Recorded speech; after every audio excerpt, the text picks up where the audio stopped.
Oke, teman-teman semua, kita berjumpa lagi di video tutorial tentang Rapid Miner. Nah, setelah teman-teman di video yang sebelumnya mempelajari tentang dasar-dasar Rapid Miner ya, kali ini kita akan coba mempelajari sebuah kasus sederhana tentang kasus prediksi. Ya, jadi bagaimana kita bisa memprediksi sesuatu menggunakan data yang kita miliki, menggunakan tools Rapid Miner dengan metode regresi gitu ya. Nah, tapi sebelum itu ada beberapa hal yang perlu kita coba pelajari terlebih dahulu, yaitu tentang memahami data gitu. Nah, teman-teman, kita akan lihat datanya ya, apa yang akan kita gunakan dalam eksperimen kali ini. Nah, data ini berjudul host prices ya, teman-teman. Data yang uh, menampilkan informasi-informasi berkenaan dengan spesifikasi sebuah rumah. Nah, sebuah rumah itu spesifikasinya dilihat dari house square footage atau luas dari rumahnya, dan juga number of bedrooms atau dari jumlah dari kamar tidur gitu ya. Lalu number of bathroom atau jumlah kamar mandi, lalu year build, yaitu tahun berapa dibuatnya atau dibangunnya, lalu tax assessed value atau nilai bangun yang terkena pajak gitu ya. Nilai bangunan yang terkena pajak. Lalu ada last sold price atau rumah ini terjual dengan harga berapa. Jadi sudah terjual, cuma rumah ini sudah terjual.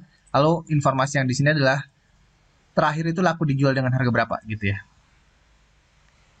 Nah, ini adalah data-data yang akan kita gunakan dalam eksperimen kali ini. Jadi nanti kita ingin mencoba menggunakan data ini. Anggaplah ini data-data terdahulu ya teman-teman.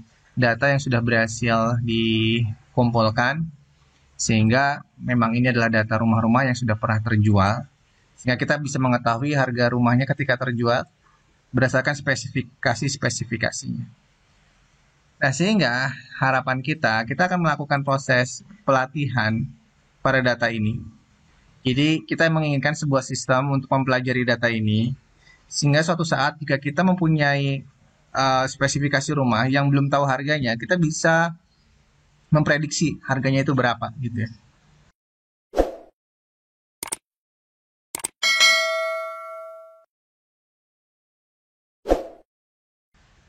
Nah, kasus seperti ini dinamakan sebagai kasus prediksi ya, teman-teman. Prediksi. Nah, kita akan coba belajar sedikit tentang data gitu ya. Dimana data itu bisa kita lihat sebagai variabel-variabel, ini variabel dan seterusnya ya, teman-teman. Dan variabel itu bisa kita bagi jadi dua, ada variabel independen atau variabel bebas ya, independen, merdeka gitu, atau variabel bebas.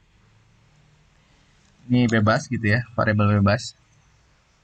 Dan juga ada yang disebut sebagai variabel dependent atau variabel terikat. Artinya dia nggak bebas gitu ya. Nah, apa sih definisinya variabel independent dan variabel dependent? Jadi variabel independen adalah teman-teman variabel yang tidak yang keberadaannya mempengaruhi variabel yang lain. Jadi keberadaan dari variabel ini mempengaruhi nilai dari variabel lain ya.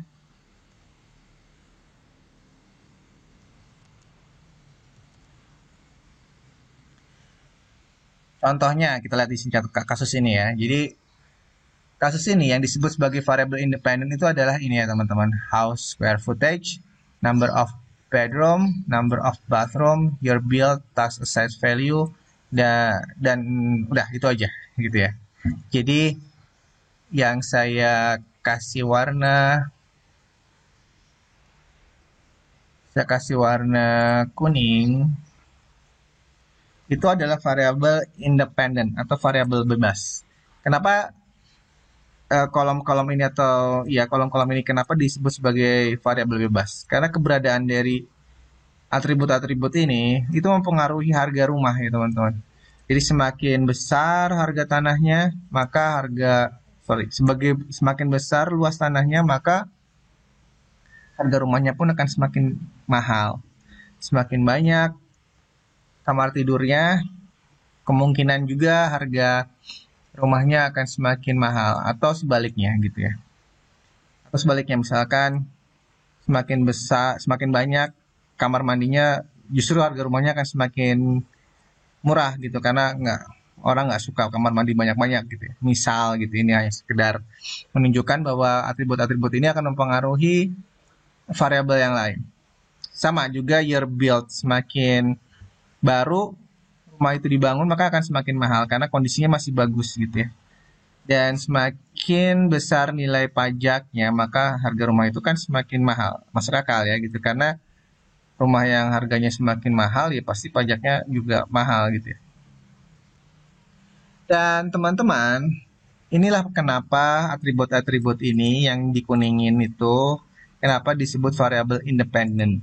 Karena keberadaannya dia itu tidak terpengaruh oleh variabel lain, justru dia yang mempengaruhi variabel lain. Dia akan mempengaruhi variabel ini.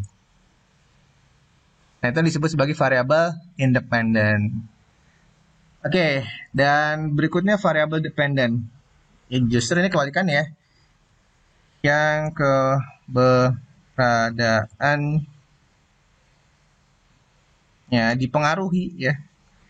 dipengaruhi oleh variabel lainnya. Jadi dia terikat, justru dia terikat karena dia dipengaruhi oleh variabel lainnya. Dalam kasus kita tidak lain adalah ini, variabel dependennya. Saya kasih warna biru ya. Kenapa disebut variabel dependen atau variabel terikat? Karena variabel ini nilainya akan sangat bergantung dengan nilai-nilai yang ada di variabel yang lainnya. Ya. Nah, itulah yang disebut sebagai variabel independen dan variabel dependen. Nah, sebenarnya kenapa sih kita harus mempelajari istilah variabel tersebut dalam kasus kita memprediksi harga rumah? Nah, karena teman-teman, yang akan kita prediksi adalah variabel dependen. Atau dalam terminologi machine learning, itu disebut sebagai label. Ingat-ingat ya, label. Ya, jadi itu kita namakan sebagai label. Ini ya. Sekali lagi kenapa disebut label? Karena dia adalah variabel dependent. Variabel yang dipengaruhi oleh variabel yang lain, dan dia disebut label juga karena dia adalah nilai yang akan kita prediksi nantinya. Nah, istilah lain lagi teman-teman, dalam terminologi machine learning, data yang memiliki label ya, ketika kita ingin memprediksinya dalam sebuah model machine learning itu disebut sebagai supervised learning. Supervised learning artinya pembelajaran, learning itu pembelajaran ya, supervised itu terawasi. Jadi proses pembelajaran yang terawasi. Ya, kenapa disebut terawasi? Ya karena dia ada labelnya itu. Jadi nanti si mesin kita itu akan mempelajari jika nilainya segini maka labelnya segini. Jika nilainya ini maka labelnya ini. Jadi dia akan selalu terawasi dengan nilai-nilai label di sini ya teman-teman. Ya. Dia akan selalu membuat sebuah nilai gitu yang nilai prediksinya itu terkait atau terawasi oleh nilai-nilai label yang sudah ada. Nah, sehingga teman-teman harus mengingat-ingat bahwa kasus prediksi adalah kasus yang menggunakan terminologi supervised learning ya, karena dia memiliki label ya. Nah, kasus-kasus lain, data-data lain apakah tidak bisa digunakan untuk prediksi ya? Kalau nggak ada labelnya nggak bisa gitu ya. Contohnya misal kita punya data seperti ini ya teman-teman. Ini adalah kita punya data nomor customer, genre-nya, female atau male, dan umurnya, lalu spending score. Spending score itu artinya skor seberapa sering dia belanja di toko kita. Anggap ini data yang kita peroleh dari sebuah hypermart gitu ya. Jadi seberapa sering pelanggan tersebut belanja di hypermart tersebut ya. Semakin sering nilainya semakin besar gitu ya. karena dia memiliki kartu anggota yang setiap transaksi dicatat skornya gitu ya. Lalu penghasilan dari customer yang bersangkutan. Nah, data seperti ini itu tidak bisa kita gunakan untuk prediksi karena nggak ada labelnya. Kira-kira apa labelnya? Mana variabel independen dan dependennya? Kita bahkan nggak tahu mana yang dependen dan mana independen gitu ya. Karena kita nggak tahu apakah annual income dipengaruhi oleh spending score kah? Apakah apakah penghasilan orang ini akan dipengaruhi oleh spending score? Belum tentu ya. Nah, bisa saja penghasilannya besar tapi belanjanya sedikit karena dia kurang suka dengan toko kita misalkan. Ya, jadi spending score nggak bisa kita katakan dia adalah variabel independen yang mempengaruhi annual income. Ya, belum tentu ya. Begitu juga kita nggak bisa mengatakan penghasilan seseorang dari umurnya. Ya, belum tentu umur yang tua itu penghasilannya selalu lebih besar dengan yang muda kan gitu. Begitu juga dengan genre. Perempuan laki-laki apakah selalu mempengaruhi penghasilan? Tidak juga gitu.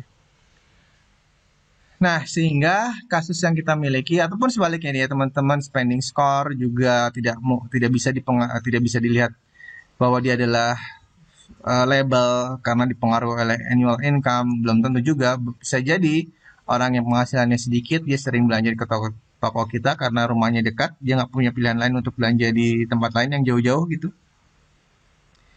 Nah, jadi kasus kita dengan data seperti ini, kita nggak bisa memetakan mana variabel dependent dan independent. Dan berarti nggak ada labelnya di sini ya teman-teman. Kita nggak bisa jadikan salah satu atribut ini atau salah satu variabel ini sebagai label yang dipengaruhi oleh variabel-variabel yang lain. Sehingga kita nggak bisa memprediksi dalam kasus ini. Kita nggak bisa memprediksi annual income berdasarkan customer ID, genre, age, spending score, nggak bisa. Begitupun kita nggak bisa memprediksi spending score berdasarkan annual income, age, dan lain sebagainya. Ya. Oke, nah jika data yang kita miliki adalah seperti ini, maka yang bisa kita lakukan adalah hanya mengelompokkan. Ya, jadi kasusnya bukan prediksi, tetapi adalah clustering. Ya, jadi berbeda dengan kasus yang tadi, kalau ada labelnya itu adalah prediksi. Nah, kalau yang ada labelnya itulah clustering. Kita hanya bisa mengelompokkan. Mengelompokkan data-data yang saling mirip itu kita kelompokkan tersendiri gitu ya. Misalkan kelompok ini karena memiliki kemiripan kita beri nama kelompok A. Lalu misalkan kelompok ini karena memiliki kemiripan data kita kelompokkan menjadi kelompok B gitu ya. Kelompok yang ini 18 itu misalkan mirip dengan 35, mirip profilnya dengan 52, kita kelompokkan jadi kelompok C gitu ya. Nah, jadi kita hanya bisa mengelompokkan data berdasarkan kemiripan-kemiripan datanya saja. Misalkan kita ingin mengetahui mana kelompok customer loyal, mana kelompok customer yang kurang loyal, mana kelompok customer yang mana gitu. Walaupun kita belum tahu ya, apakah ini bisa dikatakan customer loyal atau tidak gitu. Kita sama sekali belum tahu profil dari kelompok data tersebut sebelum kita melakukan analisis data. Nah, karena kita nggak tahu apa-apa, nggak ada labelnya, maka konsep data yang seperti ini kalau kita lakukan proses modeling menggunakan RapidMiner, untuk menghasilkan sebuah cluster itu dinamakan unsupervised learning.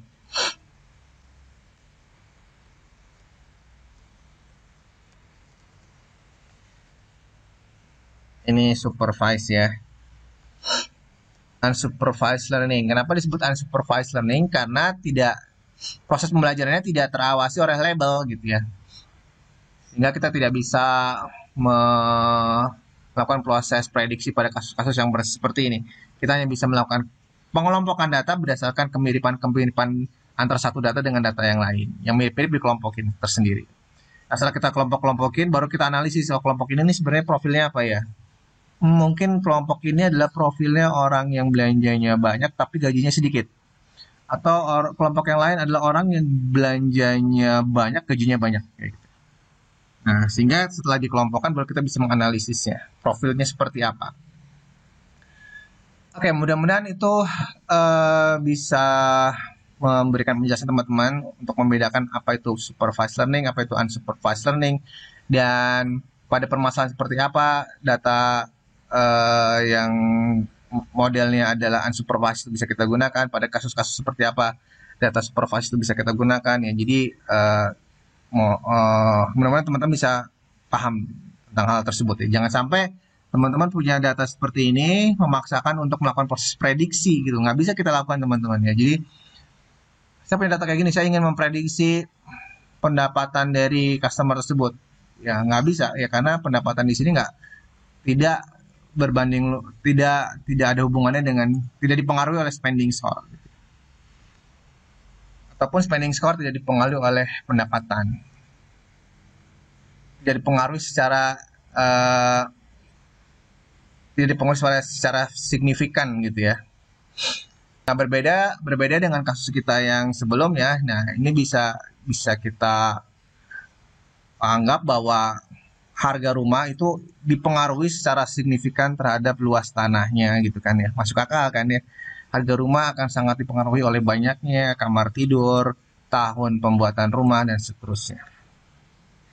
Dan jika kita memiliki kasus seperti ini, maka kita bisa melakukan proses prediksi karena ada label. Nah, tolong itu dipahami terlebih dahulu. Dan kali ini teman-teman, yang kita pelajari data ini ya, data house prices. Jadi kita ingin belajar bagaimana cara memprediksi harga rumah, gitu ya. Dan ada beberapa hal lain yang perlu juga teman-teman ketahui, bahwa kasus prediksi itu dibagi dua lagi ya teman-teman. Jadi di sini ada yang disebut tadi apa, supervised learning gitu ya.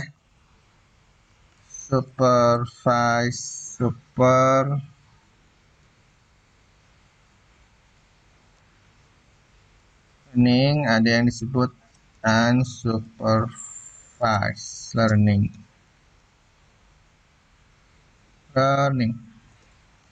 Kalau ini kasus-kasus permasalahan yang bisa digunakan itu nih, problem misalkan ya. Ini berkenaan dengan tadi apa, prediksi ya. Permasalahan prediksi kita bisa menggunakan ini data-data supervised learning. Kalau untuk unsupervised learning itu clustering atau pengelompokan.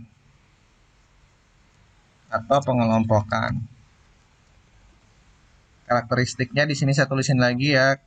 Karakteristik. Sudah. Nah itu ya, jadi problemnya yang kalau supervised learning itu kita bisa menggunakan memprediksi sesuatu karena dia memiliki karakteristik, ada labelnya. Sedangkan kalau datanya berupa unsupervised, data yang tidak memiliki label gitu ya, maka dia menggunakan teknik unsupervised learning, yaitu clustering atau pengelompokan. Nah, untuk supervised learning ini dibagi dua lagi ya teman-teman. Bagi dua lagi, ada yang namanya adalah regresi, ada juga klasifikasi. Jadi memprediksi itu ada dua macam. Regresi itu jika karakteristik datanya adalah continuous ya, datanya bersifat continuous. Sedangkan klasifikasi datanya bersifat discrete. Nah, kita coba pelajari apa itu continuous, apa itu discrete. Nah, data di sini ya teman-teman, itu sifatnya labelnya itu continuous ya, karena nilai-nilainya itu variasinya sangat, rentangnya sangat luas gitu ya, mulai dari nilai harga rumah terkecil sampai rumah terbesar itu kan rentannya luas ya teman-teman. Contoh lain data yang sifatnya continuous itu misalkan jumlah ikan di suatu waduk gitu ya. Hasil panen gitu juga adalah continuous gitu ya. Hasil panennya misalkan berapa ton, berapa kintal gitu kan, bervariasi, variasinya sangat banyak gitu ya. Itu disebut data yang continuous. Nah, kita bisa menggunakan teknik prediksinya menggunakan regresi. Harga itu adalah continuous. Harga karena nominal uang itu continuous gitu ya. Jumlah berat badan juga continuous. Atau misalkan hasil panen dan sebagainya. Nah, untuk yang discrete itu nilainya variasinya tidak banyak ya teman-teman. Misalkan kalau ini kasus kayak gini kita buat jadi discrete, jadinya seperti ini ya, mahal gitu ya, mahal, sedang, murah. Nah, ini adalah discrete ya. Karena hanya ada 3 kemungkinan nilai. Kalau nggak mahal, kalau nggak sedang berarti murah ya. Itu adalah nilai discrete. Jadi tidak ada kemungkinan nilai-nilai yang lain. Misalkan panennya banyak, sedang, dan sedikit. Itu nilai discrete. Atau mahasiswa tepat waktu, lulus tepat waktu, lulus tidak tepat waktu. Nah, itu kan berarti discrete ya, hanya ada 2 kemungkinan. Tetapi kalau misalkan kita ubah menjadi lulus dengan IPK antara 1 sampai 4 itu menjadi continuous gitu ya. Dan ada lagi misalkan contoh yang lain tadi ya, apa namanya, nilai ya, nilai baik, sedang, nilai buruk. Nah, karena hanya ada beberapa kemungkinan nilai, nah itu adalah discrete. Kayak nilai A, B, C, D, itu adalah discrete gitu ya. Oke teman-teman, itu adalah beberapa penjelasan perbedaan antara klasifikasi dan regresi. Jadi sekali lagi, kalau regresi datanya adalah continuous, kalau klasifikasi datanya adalah discrete. Jadi jika kita memiliki datanya sifatnya continuous, maka teknik prediksinya kita menggunakan metode regresi. Kalau kita memiliki datanya discrete, maka teknik prediksinya menggunakan metode klasifikasi. Nah, paham ya? Tolong diingat-ingat tuh. Oke, sekarang data yang kita miliki itu data apa teman-teman? Continuous ya, maka kita akan melakukan proses prediksi untuk mendapatkan harga rumah itu menggunakan teknik regresi. Dan data yang kita gunakan saat ini, itu data yang sudah bagus ya teman-teman. Artinya tidak ada data yang kosong, datanya juga sudah dalam bentuk angka semua. Jadi tidak ada proses manipulasi data. Datanya tidak perlu kita transformasi, tidak perlu kita manipulasi. Ini datanya udah bagus. Kita bisa langsung olah. Tetapi real case pada kasus-kasus yang nyata biasanya data itu masih nggak karuan ya. Ada beberapa kolom yang kosong, ada beberapa data yang tidak konsisten, tipe datanya masih berupa teks, atau misalkan beberapa data diantaranya ada yang outlier, artinya di sini nilainya tiba-tiba ada nilai 100 gitu kan, berarti data yang beda sendiri gitu ya. Nah, biasanya data yang kita dapat di sehari-hari itu justru data yang kayak gitu, yang masih acak-acakan. Ya, nggak bisa langsung kita gunakan untuk proses di sini. Ya, untuk langsung kita lakukan untuk proses modeling gitu ya. Atau prediksi dalam hal ini. Sehingga sebelumnya harus kita lakukan dulu proses yang namanya pre-processing. Ya, memperbaiki data tersebut. Kita manipulasi, kita lakukan transformasi. Yang kosong kita upayakan untuk tidak kosong gitu ya, entah datanya yang dihapus atau mungkin kita generate dengan nilai baru gitu ya, atau nilai-nilai yang outlier yang beda sendiri kita buang dan sebagainya. Biasanya justru hal-hal seperti yang kita dapatin di data kita. Tapi kali ini kita akan berarti dengan justru latihan kita saat ini adalah menitik beratkan pada proses regresinya dulu ya, bukan bagaimana jika kita memperbaiki data gitu. Nanti video tutorial berikutnya baru apa yang harus kita lakukan ketika kita memiliki data yang kurang bagus gitu. Oke ya teman-teman, baik, jadi asumsinya data yang kita gunakan adalah sudah bagus gitu. Nah, setelah kita memahami data yang kita miliki, barulah kita bisa melanjutkan ke proses importing data ke RapidMiner kita gitu ya. Nah, kita akan mengimport data dengan cara memasukkan data tersebut ke repository gitu ya. Itulah apa yang akan kita lakukan. Nah, mulai kita lakukan proses eksperimennya. Jadi import data. Nah, lalu di sini karena data saya berupa data CSV dan terletak di komputer, maka saya akan memilih tab ini, My Computer. Nah, lalu saya arahkan di mana saya meletakkan data tersebut, ada di drive D kalau nggak salah, data D, lalu di folder repository. Nah, namanya adalah ini host prices. Jadi saya klik, lalu saya tekan tombol next. Nah, silakan teman-teman lakukan hal yang sama. Nah, di sini ada beberapa hal yang perlu teman-teman perhatikan. Nah, kita harus lihat di sini ya, teman-teman. Apakah datanya sudah muncul atau belum? Nah, teman-teman bisa lihat di sini ya, datanya sudah muncul. Berarti proses importingnya sudah berjalan dengan lancar.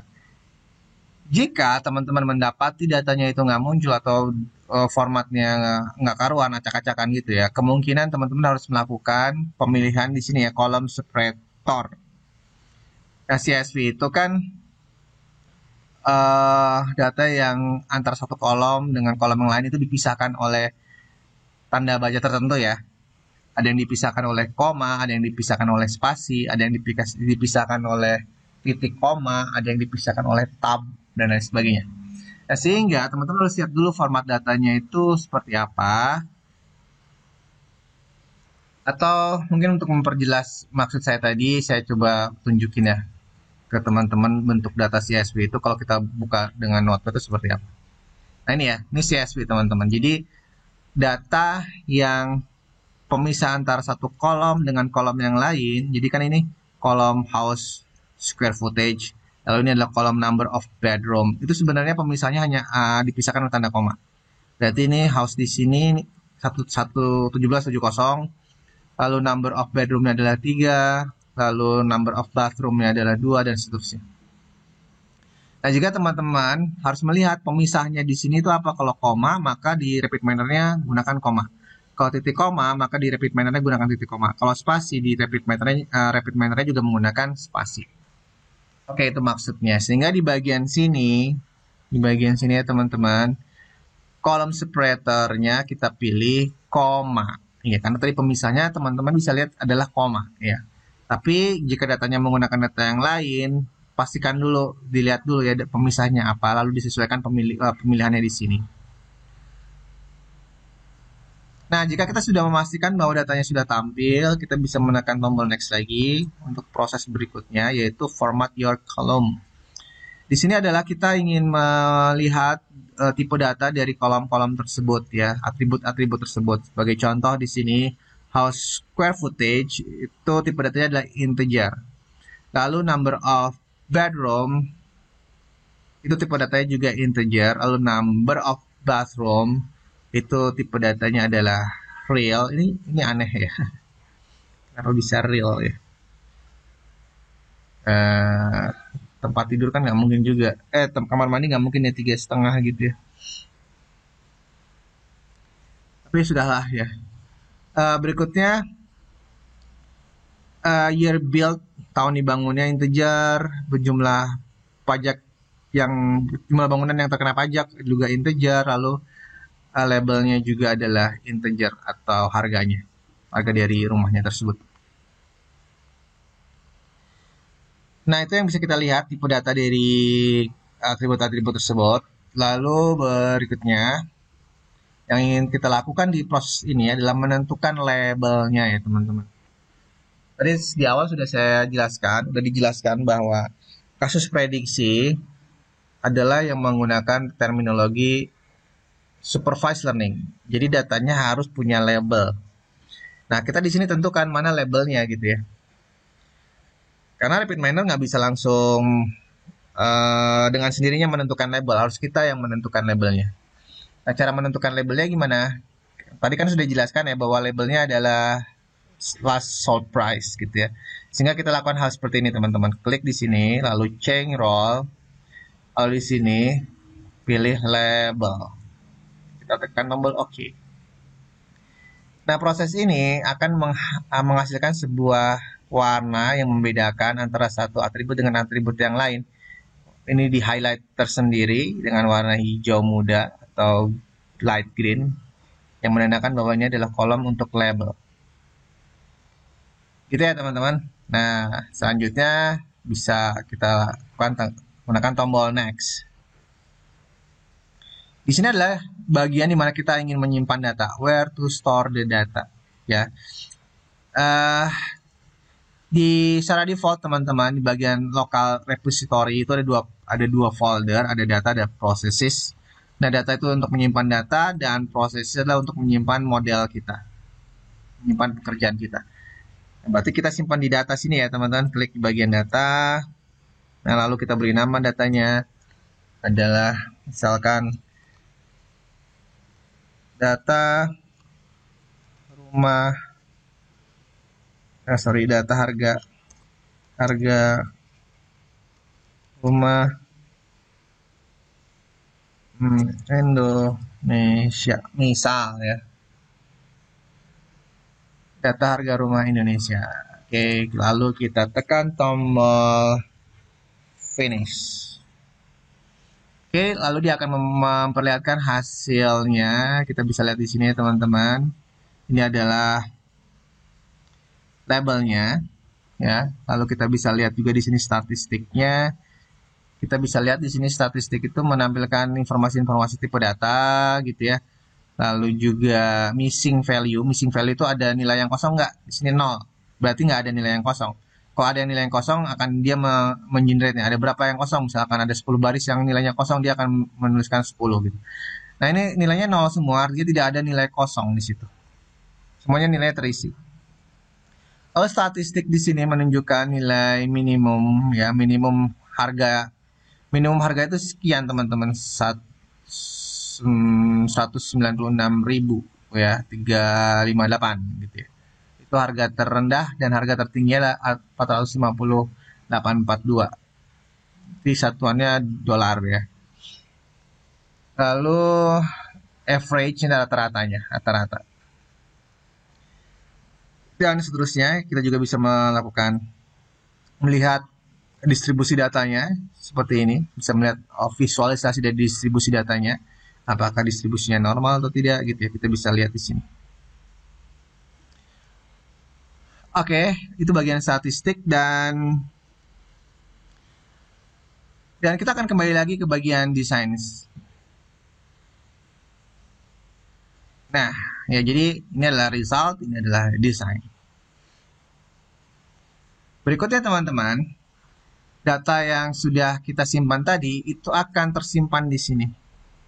Akan tersimpan di bagian mana data, lalu di sini data harga rumah Indonesia. Nah, ini data harga rumah Indonesia. Silakan teman-teman cek apakah datanya ada di sana atau tidak. Nah, lalu kita bisa drag and drop data tersebut ke canvas. Ya, silakan di drag ke canvas karena kita akan menggunakan data ini. Jika kita ingin melihat data ini, kita bisa hubungkan, di sini ada pin ya. Lalu kita hubungkan pin tersebut ke bagian result. Lalu kita jalankan, maka kita akan mendapatkan kembali hasilnya.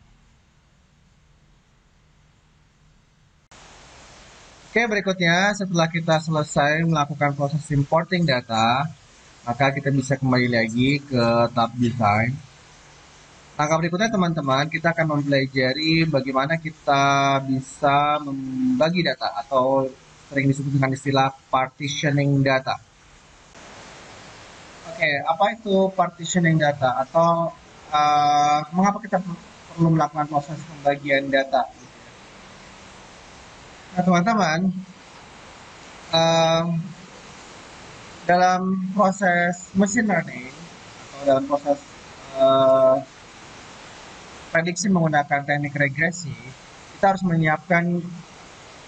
membagi data dalam menjadi dua, ya, teman-teman, yaitu data training dan data testing. Nah, jadi data ini ya teman-teman, dari mulai data pertama sampai data terakhir, data ini itu akan kita bagi menjadi dua, yaitu data training dan data testing. Nah, data training akan digunakan pada proses modeling, akan digunakan oleh mesin untuk mempelajari pola datanya, gitu ya. Jadi data-datanya di sini akan dipelajari oleh mesin, agar mesin tahu ketika sebuah rumah lebarnya sekian, lalu jumlah kamar tidurnya sekian, jumlah kamar mandinya sekian, dan tahun pembuatannya adalah tahun sekian, serta harga bangunan yang kena pajak sekian adalah harganya sekian. Dan jika sekian, maka harganya sekian. Jika sekian, maka harganya sekian. Nah, Hal-hal tersebut akan dipelajari oleh mesin sehingga mesin akan mengetahui pola datanya. Ya, harapannya nanti dia bisa mengetahui ketika kita bertanya kepada mesin tersebut, bagaimana jika eh,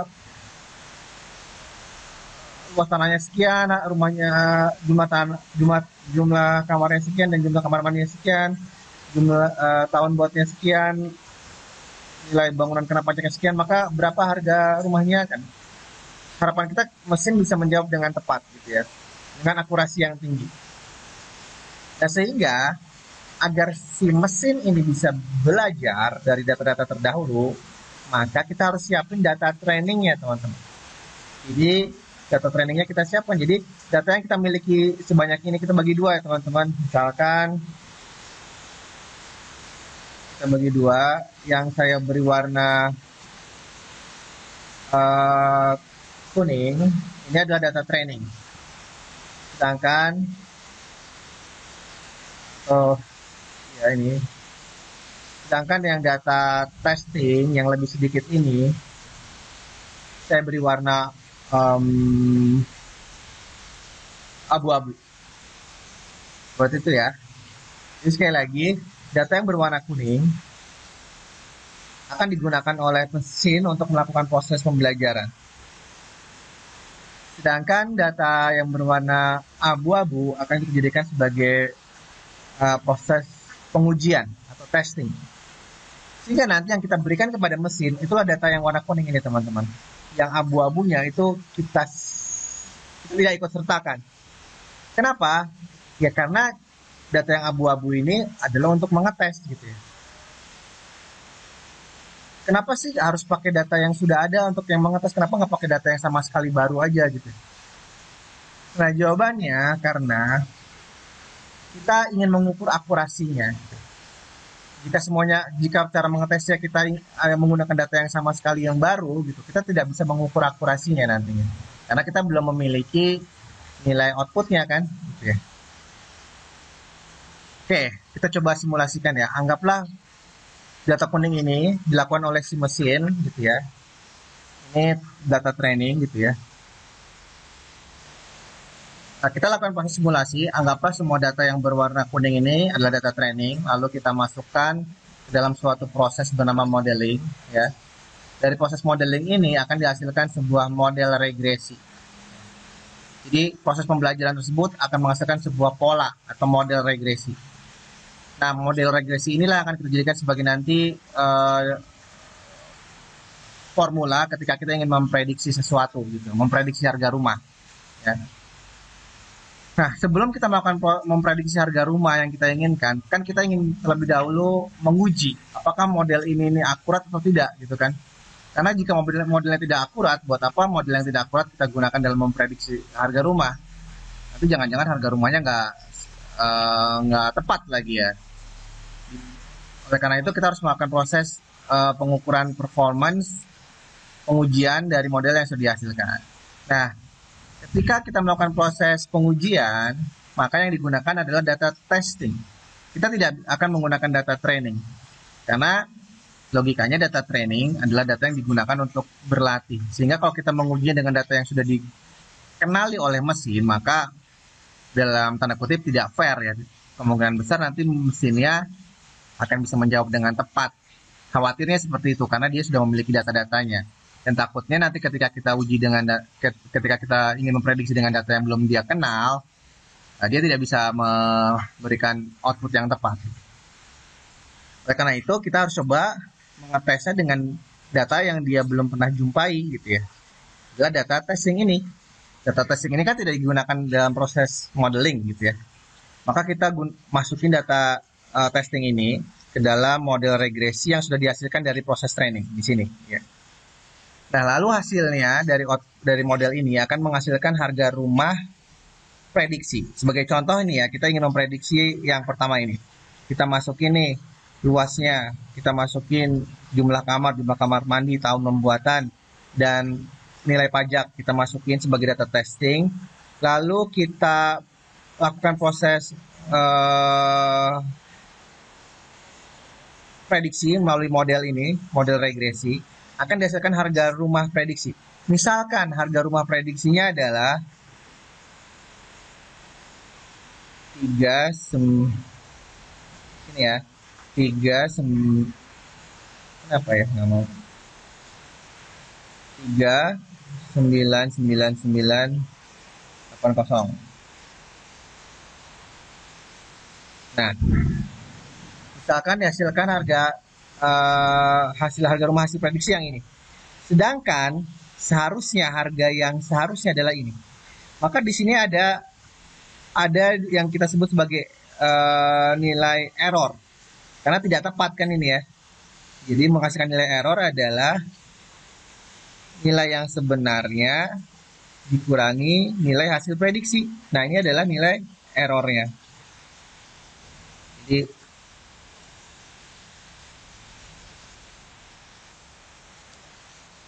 ulangi, nilai sebenarnya dikurangi nilai harga prediksi ya. Nah, ternyata selisihnya ada 72. Jadi 72 itu bisa kita katakan sebagai error ya, errornya. Nah, tetapi dalam kasus regresi teman-teman, nilai error yang kecil ini itu tidak masalah ya. Selama errornya itu kecil dan tidak signifikan, maka kita bisa tetap menganggapnya bahwa model ini adalah akurat. Karena tidak mungkin, sangat sulit ya untuk menghasilkan nilai error yang kosong gitu ya. Sebuah prediksi biasanya ada tingkat errornya. Jadi kita bisa mengatakan bahwa model ini bagus selama nilai errornya itu kecil. Bukan berarti nilai errornya tidak ada sama sekali gitu ya. Pasti akan selalu ada. Nah, jika nilai errornya sangat besar, maka kita bisa menganggapnya bahwa model yang kita hasilkan itu kurang bagus. Maka jangan kita gunakan. Kita harus ulang lagi proses modelingnya agar menghasil pola prediksi yang bagus terlebih dahulu sebelum kita menggunakannya dalam proses prediksi. Nah, sehingga di sini sudah jelas ya kenapa kita membutuhkan data testing, karena kita ingin menghitung errornya. Bayangkan kalau yang kita gunakan adalah data yang sama sekali baru, yang belum ada hasilnya gitu, belum ada nilai labelnya, maka kita tidak akan pernah bisa menghitung nilai errornya. Nah, lalu kita coba dengan data-data yang lain. Kita coba dengan data yang ini, kita coba dengan data yang ini, kita coba data yang ini. Selama errornya selalu menghasilkan error yang kecil, maka kita bisa mengambil kesimpulan bahwa modelnya sudah bagus, bisa kita gunakan untuk prediksi. Sehingga suatu saat jika kita punya data baru tentang rumah yang ingin kita prediksi hasil harganya, misalkan jumlah luas tanahnya di sini gitu ya, jumlah kamarnya, jumlah kamar mandinya, lalu tahun pembuatannya, dan harga pajaknya, misalkan, nah kita ngawur aja gitu ya. Ini kan belum pernah ada juga ya. Di sini harga rumah belum ada. Justru karena kita ingin memprediksi harga rumah ini berapa ya kira-kira. Misalkan kita mau mengetahui ada sebuah rumah dengan luas tanah sekian, jumlah kamar mandi, dan harga pajaknya sekian.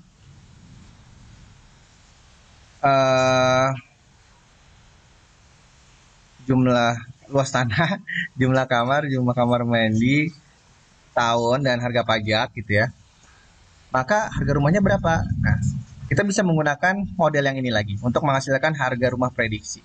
Kali ini kita tidak perlu lagi membandingkan dengan nilai sebenarnya, karena nilai sebenarnya kan belum ada gitu. Kita tidak perlu membandingkan lagi karena kita sudah yakin dari data testing ini errornya kecil gitu ya. Harapannya ketika kita menggunakan data yang sama sekali baru juga errornya akan kecil. Gitu ya teman-teman. Inilah jawabannya kenapa kita harus membagi data menjadi dua, data training dan data testing. Nah, kali ini kita akan mengimplementasikan pembagian data training dan data testing melalui RapidMiner. Jadi kita akan hapus dulu connection dari data repository kita ke pin result ini ya. Nah, setelah itu kita akan mendapatkan sebuah operator baru ya teman-teman bernama split data. Jadi kita bisa cari di bagian sini namanya split data. Lalu kita drag and drop ke canvas seperti ini. Lalu kita hubungkan pin dari data ke operator split data. Dan kita hubungkan juga pin dari split data ke result. Namun teman-teman, sebelum kita melakukan play, nah kita harus melihat di sini ya, masih ada hal yang harus kita atur di bagian parameter split data. Jadi pastikan yang terpilih adalah operator split datanya, lalu kita ingin mengatur parameter di sini. Parameter yang bisa kita atur ada dua ya teman-teman, yaitu sampling time. Nah, kali ini kita akan biarkan saja menggunakan automatic. Jadi, proses penentuan data mana yang akan dijadikan data training dan data testing itu akan dilakukan secara otomatis, akan dipilih oleh RapidMiner. Dan berikutnya adalah di bagian edit enumeration di sini ya teman-teman. Kita ingin menentukan rasio, berapa persen yang akan kita jadikan sebagai data training dan berapa persen akan kita jadikan sebagai data testing. Caranya gimana? Di bagian sini ada add entry, lalu kita tentukan data trainingnya dulu ya teman-teman. Jadi baris pertama adalah untuk data training, yaitu misalkan 0,7, artinya 70%. Lalu kita tekan tombol add entry lagi untuk yang kedua, berarti sisanya adalah 0,3, yaitu data testing 30%. Lalu kita tekan tombol OK. Sehingga jika kita lihat di sini, ada 70% untuk data training dan 30% untuk data testing. Lalu teman-teman, kita bisa melihat di sini bagian parameter yang pertama ini adalah data training dan bagian parameter yang kedua ini adalah data testing. Sehingga jika yang kita hubungkan ke bagian result adalah hanya data training, maka kita nanti hanya bisa melihat data trainingnya saja. Dan jika kita ingin juga bisa melihat data testing, maka kita bisa hubungkan juga pin data trainingnya atau parameter yang kedua ini, data testingnya atau parameter yang kedua ini ke bagian pin result juga. Nah, mari kita coba jalankan untuk bisa melihat hasilnya. Nah, di bagian sini teman-teman, di tab result ya, kita bisa melihat ada split data, di sini juga ada split data. Nah, ada dua, sama-sama split data. Kita bisa menebak salah satunya pasti miliknya data training dan salah satunya milik data testing. Nah, kita bisa lihat di sini ya, di sini jumlahnya 36 dan di sebelah yang satunya lagi jumlahnya adalah 84. Sehingga kita bisa berasumsi bahwa yang banyak ini adalah data training, sedangkan yang sedikit ini data testing. Jadi kita bisa melihat ya, ini nilai-nilai yang terambil di sini ada jumlahnya ada 84. Itu adalah untuk data training dan jumlahnya 30 sekian atau 36 ini adalah data testing.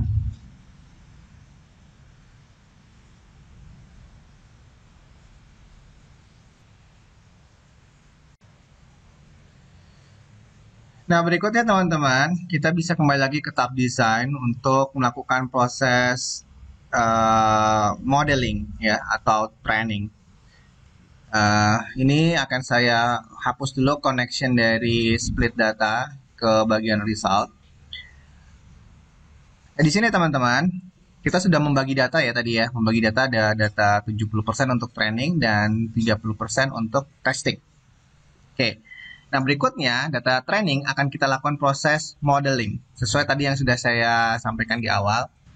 Di sini ya, data training akan kita gunakan pada proses modeling menggunakan algoritma linear regression ya, linear regression ya. Lalu outputnya dari proses ini adalah model regresi yang akan kita gunakan. Nah, kita akan lakukan ini sekarang teman-teman. Nah, untuk melakukan hal tersebut, kita akan cari operator bernama regression ya. Kita ketikkan di sini regress gitu ya. Nanti akan muncul linear regression yang akan kita gunakan. Ini linear regression, kita tarik ke sana ya teman-teman. Ini saya kecilkan aja. Nah, operator linear regression itu memiliki sebuah port atau pin di sini yang bertuliskan TRA atau training gitu ya. Jadi yang dia butuhkan adalah input berupa data training. Nah, kita tahu di bagian split parameter, split data di bagian operator sini ya, operator split data. Di parameter yang pertama adalah data training. Jadi kita langsung aja hubungkan di sini karena memang tepat sekali yang dibutuhkan oleh port dari linear regression adalah training. Jadi kita hubungkan saja training dengan training. Nah, hasil proses dari training ini, modeling ini akan menghasilkan model regression ya, yang bertuliskan mod ini ya teman-teman. Jadi dia akan menghasilkan model di sini. Nah, model ini akan kita gunakan untuk proses testing. Seperti yang sudah dijelaskan di bagian ini. Jadi hasilnya adalah model ini akan kita gunakan dalam proses testing. Nah, testing membutuhkan data testing. Oke. Nah, jadi langkah selanjutnya adalah kita menyiapkan operator yang bisa kita gunakan untuk proses testing. Nah, operator tersebut bernama apply model.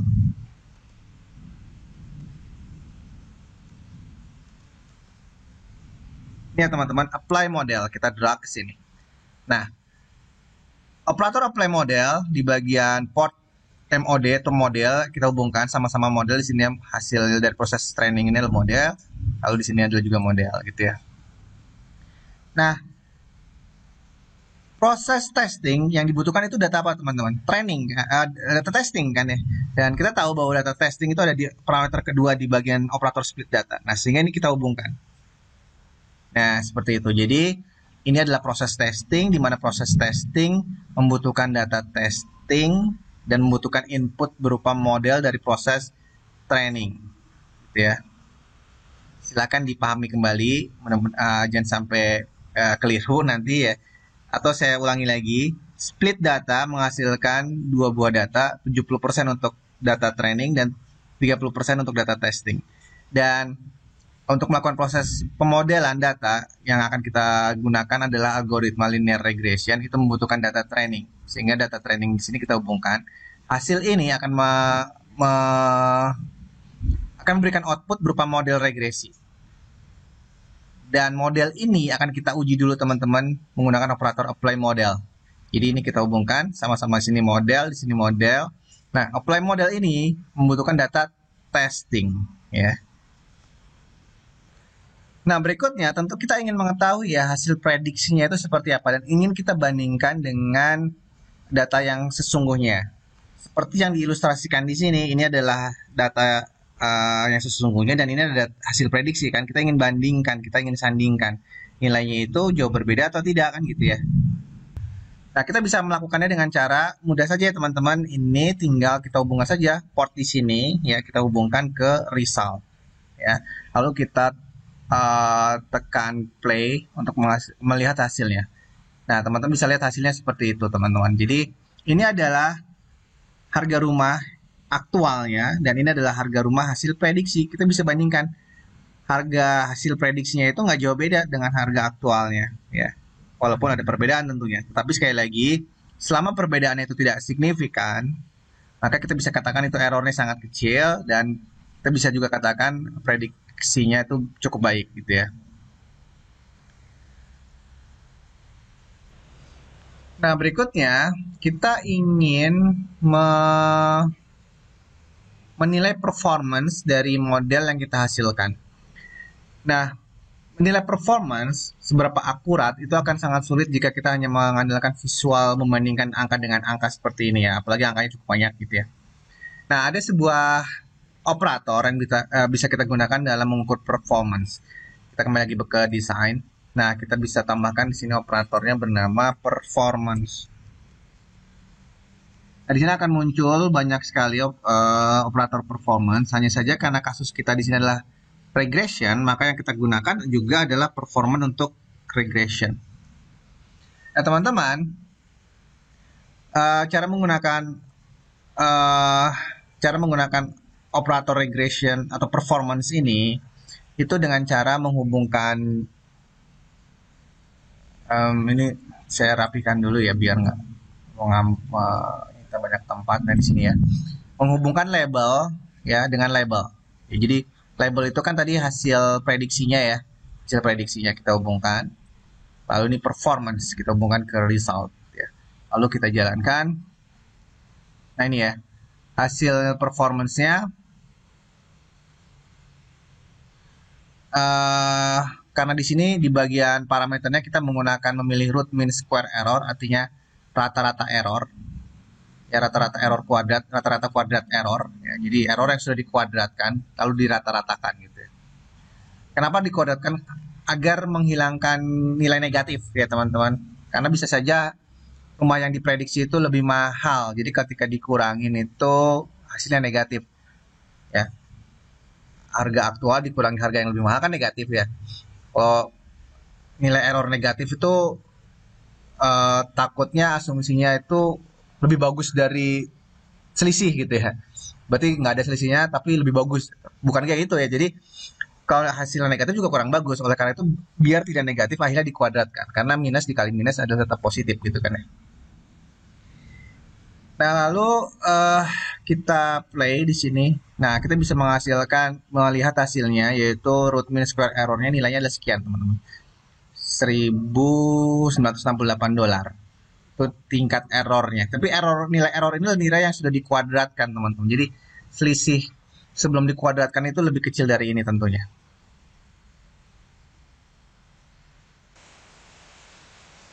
Oke, berikutnya kita kembali lagi ke tahap desain ya, teman-teman.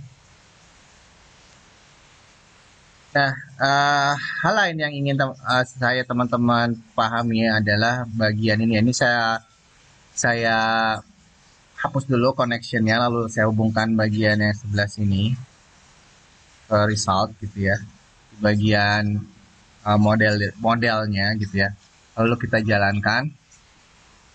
Nah, di sini akan menghasilkan sebuah informasi yang berkenaan dengan hubungan setiap atribut, korelasi setiap atribut dengan label. Jadi kan label yang ingin kita cari tadi adalah harga ya. Nah teman-teman, di sini ada koefisien gitu ya. Koefisiennya ada yang positif, ada yang negatif, dan seterusnya gitu. Nah, artinya yang positif ini ya, artinya adalah semakin besar luas, ini kan house square footage itu adalah luas bangunan atau luas bangunan ya. Semakin besar luas bangunan, maka harga rumahnya akan semakin tinggi. Karena positif. Begitu juga ini. Semakin tahunnya semakin besar, artinya semakin baru ya. Kan semakin besar itu kan berarti semakin baru ya. Semakin baru bangunan tersebut baru dibuat gitu ya. Maka harganya pun akan semakin tinggi. Begitupun dengan tax assessed value ya. Tetapi teman-teman bisa melihat di sini ada yang nilainya negatif gitu ya. Nah, nilai negatif itu menandakan bahwa semakin banyak kamar mandi justru akan berakibat semakin kecil harga rumahnya, semakin turun harga rumahnya. Jadi di sini bisa kita anggap bahwa tidak banyak orang yang menyukai dalam sebuah rumah itu kamar mandinya banyak ya, cukup satu atau dua gitu. Jangan sampai kamar mandinya itu sangat banyak gitu. Oke, nah itu kesimpulan yang pertama. Jadi koefisien yang negatif dan positif itu artinya apa? Tadi seperti yang sudah saya jelaskan. Jika positif berarti berbanding lurus dengan harga rumah, jika negatif berarti berbanding terbalik dengan harga rumah. Jadi harga rumahnya akan turun kalau yang negatif gitu ya.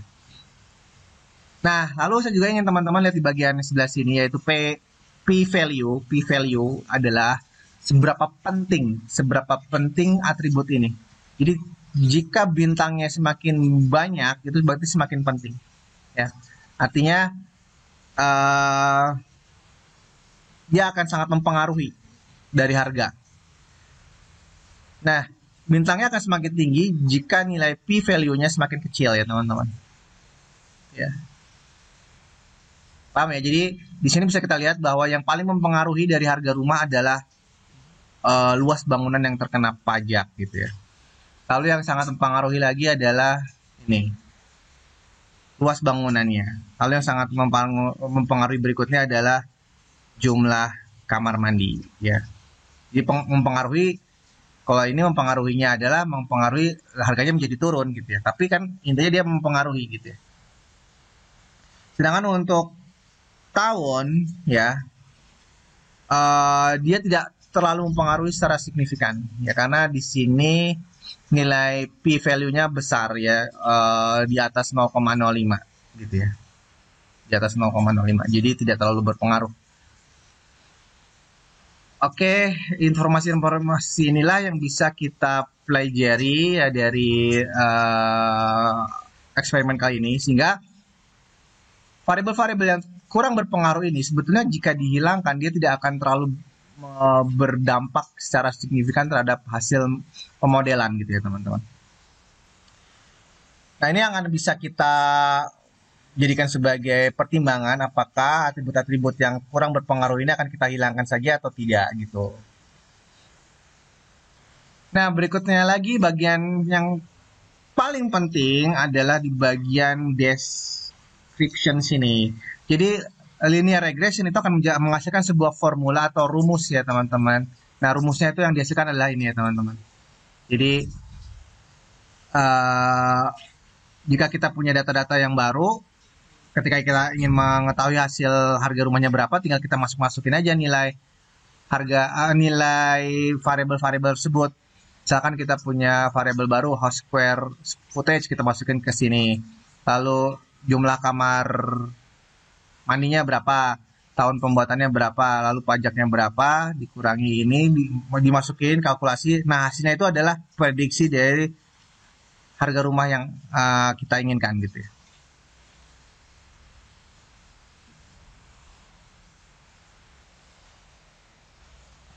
Oke teman-teman, berikutnya yang jangan sampai kita lupa melakukan adalah menyimpan pekerjaan kita ya. Setelah kita selesai melakukan eksperimen, jika suatu saat kita ingin membukanya kembali dan kita tidak ingin pekerjaan kita hilang, maka kita harus simpan dengan cara seperti ini. Save process as, kita simpan ke local repository kita di bagian proses. Lalu kita di sini hasil eksperimen penentuan harga rumah misalkan, lalu kita simpan, maka nanti akan tersimpan di bagian proses sini ya teman-teman, hasil eksperimen penentuan harga rumah. Nah mungkin itu ya teman-teman praktikum kali ini tentang proses prediksi menggunakan linear regression. Mudah-mudahan teman-teman bisa memahami proses-prosesnya dari mulai awal sampai akhir gitu. Namun perlu saya tekankan sekali lagi bahwa data yang kita gunakan pada eksperimen kali ini adalah data yang kita asumsikan sudah bagus gitu. Artinya tidak ada data yang kosong, tidak ada data yang perlu kita manipulasi atau data yang perlu kita lakukan proses transformasi. Tidak ada juga data yang tidak standar atau perubahan tipe data dan sebagainya ya. Tapi sekali lagi justru data yang akan kita hadapi di kehidupan sehari-hari adalah data yang tidak ideal seperti itu. Dan bagaimana caranya ketika kita menghadapi data-data yang tidak ideal tersebut atau kita bekerja dengan data-data yang belum ideal gitu ya, yang belum siap langsung untuk diolah. Nah, itu akan kita pelajari pada video tutorial berikutnya. Jadi sekali lagi pembelajaran kali ini difokuskan hanya pada agar teman-teman mengerti proses dari prediksi itu seperti apa, pembagian dari tadi supervised learning, unsupervised learning, lalu regression dan clustering bedanya apa. Regression juga ada dua macam, bukan regression ada dua macam ya, prediksi atau ada dua macam, prediksi dengan kasus regresi dan prediksi dengan kasus klasifikasi. Yang kita pelajari di sini adalah prediksi menggunakan regresi karena labelnya adalah nilai-nilai yang continuous gitu ya. Oke teman-teman, jika video ini bermanfaat, teman-teman boleh subscribe, like, dan share agar teman-teman kita yang lain juga bisa mendapatkan informasi dari video ini. Oke, terima kasih teman-teman atas perhatiannya. Kita berjumpa lagi di video tutorial berikutnya. Assalamualaikum warahmatullahi wabarakatuh.